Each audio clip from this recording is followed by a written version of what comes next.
Hey everyone, welcome back. This is another anime review. It's my review of the anime series World Conquest Zvezda plot, which is an anime that ran once again for the winter season of 2014. It was a very good one too, I do have to admit. A lot of people thought that there weren't a lot of good anime for that season, but I honestly thought that there was.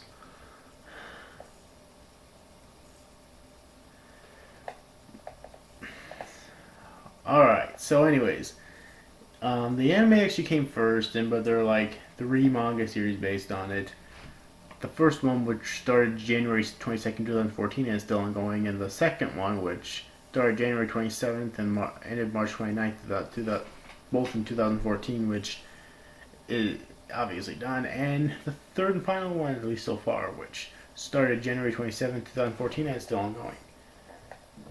But the action anime itself was directed by Tensai Okamura and written by Meteor Hoshizora and Tensai Okamura, and the music's by Tatsuya Kato, and it's by Studio A1 Pictures. Alright. It's licensed by Aniplex of America and originally ran from January 11th, 2014 to March 29th, 2014 with a total of 12 episodes. Alright, now the plot. World Conquest Zvezda plot revolves around a little girl named Kate Hoshimiya, also known as Lady Venera, who is at the helm of an organization called Zvezda, which has the sole purpose of world conquest.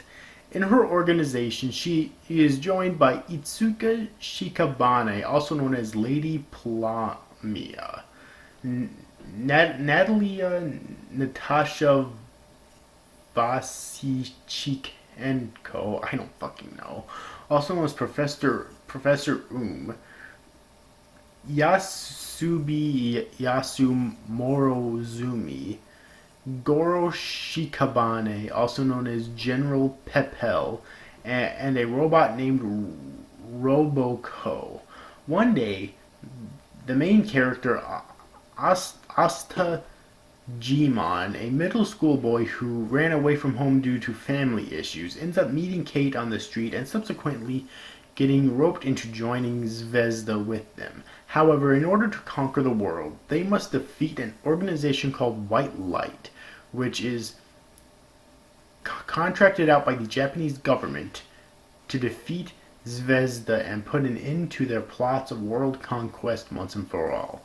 White Light is composed of Renge Kamadori, also known as White Robin, who happens to be Asta's classmate and close friend, Miki Shiragashi, also known as White Egret, and Kaori Hayabusa, also known as White Falcon. And that's the basic gist of the plot of this series. Now, before I get into the specifics, I just want to say, as I said before, I really enjoyed this series. Alright, the plot, although on the surface seeming rather simplistic, really goes into, especially towards the end of the series, it really goes into exactly why these characters wanted to commit world conquest a little bit. It could have explained a little bit more, but I have a feeling we're probably going to end up getting a second season, hopefully, in which it'll obviously explain more then. Alright, at least hopefully it will. Alright, so yes, but now the characters. Kate is my favorite character. She is such a... I almost always found myself laughing at her character. She always picked on Asta, except for like towards the end where she did start to have a little bit more respect for Asta due to his like newfound bravery and whatnot, but she still likes to pick on him and whatnot for old time's sake, even at the very end of the series. And Kate's just an awesome character. She was definitely my favorite character. Asta Gmon was, they actually. I'm not sure if you call Kate or Asta the true actual one main character. I know. I always. I guess you could call him a main character too. I guess both of them. But Asta was an alright character. I honestly wasn't as attracted to him as I was the rest of the characters, believe it or not. Alright, because all of the other members of Zvezda and even of White Light, White Light, were all really interesting. But him, it's not that he was a bad character necessarily. It's just that I didn't really find any aspect about him that really pulled me into his character. Alright. But it was still entertaining watching him in the anime, though. Then in terms of other members of Zvezda, we have Itsuka Shikabane, a girl wearing an eye patch. She is the vanguard of the group and fights with a sword. She is Goro's daughter. She is easily irritated and usually has an angry demeanor, but is shown to have a great deal of affection for her leader, Kate Hoshimiya. And it's actually revealed in a flashback, like towards the end of the series, that the two of them have actually known each other for many years, like since childhood, pretty much. Alright, Shikabane is shown to have very poor culinary skills. Her food is actually makes Asta feel as though the world just ended after he tried it. And as a result, many of Zvezda's members skip dinner when she is cooking, which was funny. But she's still a likable character, especially when you, at least to me, especially when you go to see her, like, history with Kate. Alright.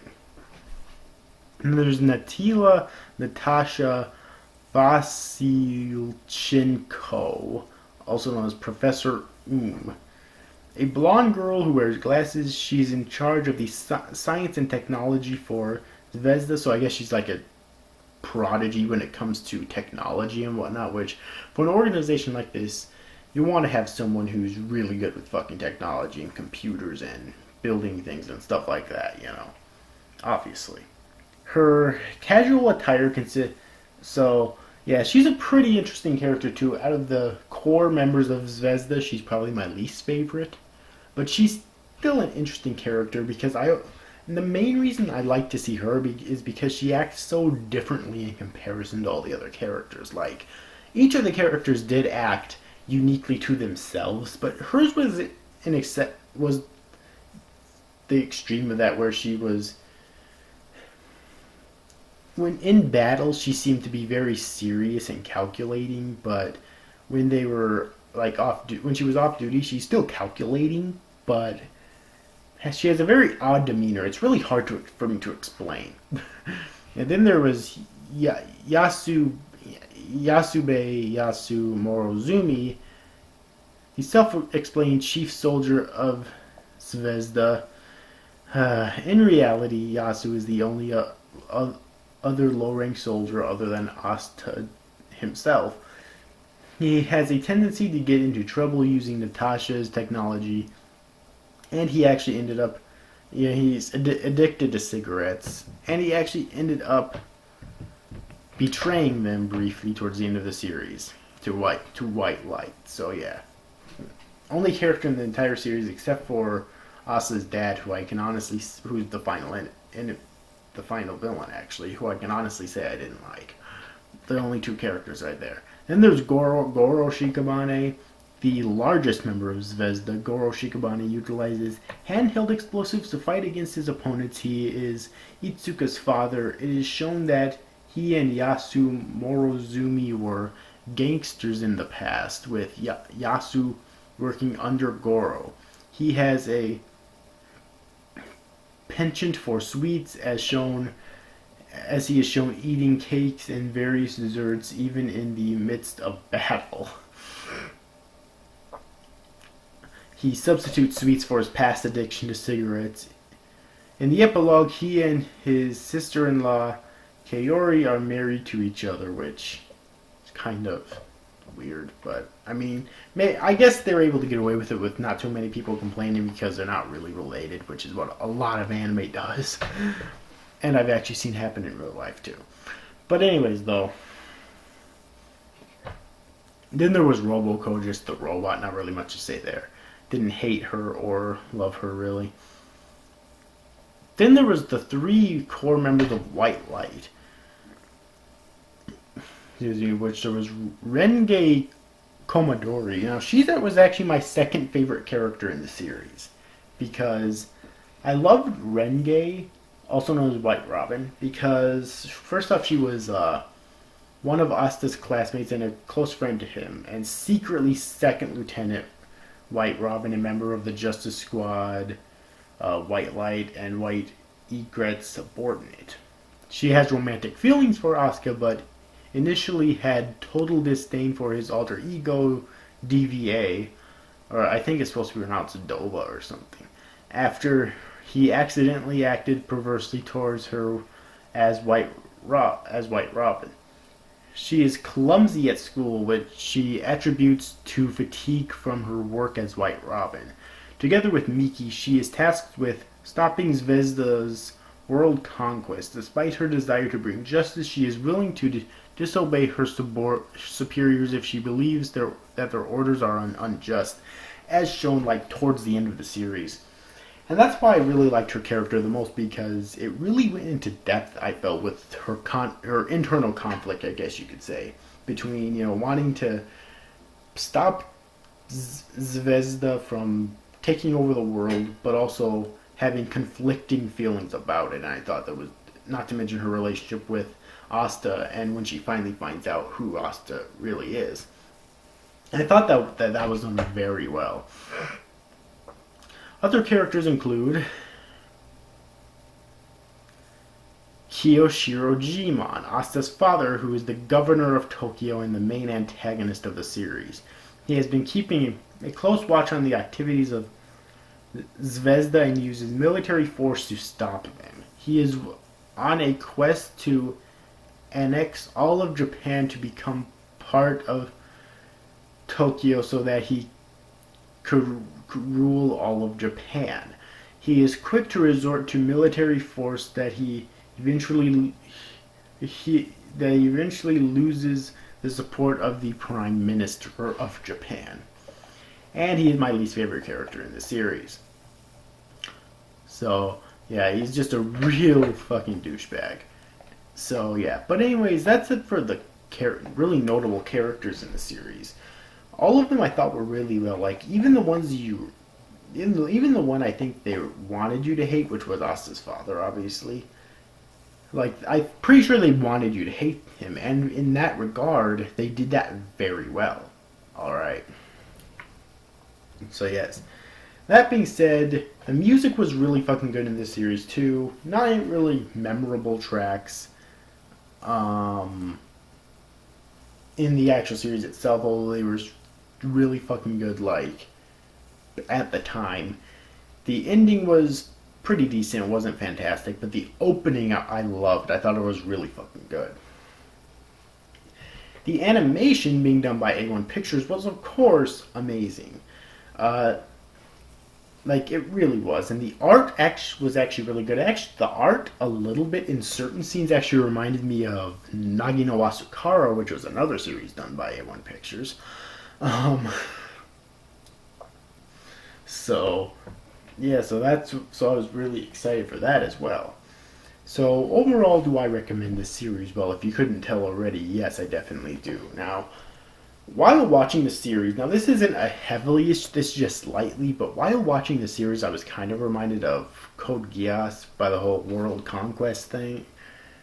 Although Code Geass did give me far more fucking suspense when I first watched it, but it would still kind of reminded me of it, in the sense that the characters wanted to conquer the world, and they wanted to do, and they were so, passionate about it.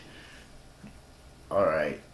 One thing I didn't like, though, is that at the opening a scene, to kind of cut down on the suspense, the opening scene of the series was a scene where, far into the future, where a statue of Kate was erected. showing that she actually did it. So I didn't like that that scene was put in there, and I felt that it definitely cut down on the suspense greatly because you knew in the end she was going to fucking succeed. Alright, and that's just the way it is, you know. So I didn't like that at all. That was definitely my biggest complaint of the series. But other than that, I definitely recommend this series. So yes, but anyways, overall, I hope you enjoyed this review, guys. Definitely, guys, thanks for watching. Bye-bye.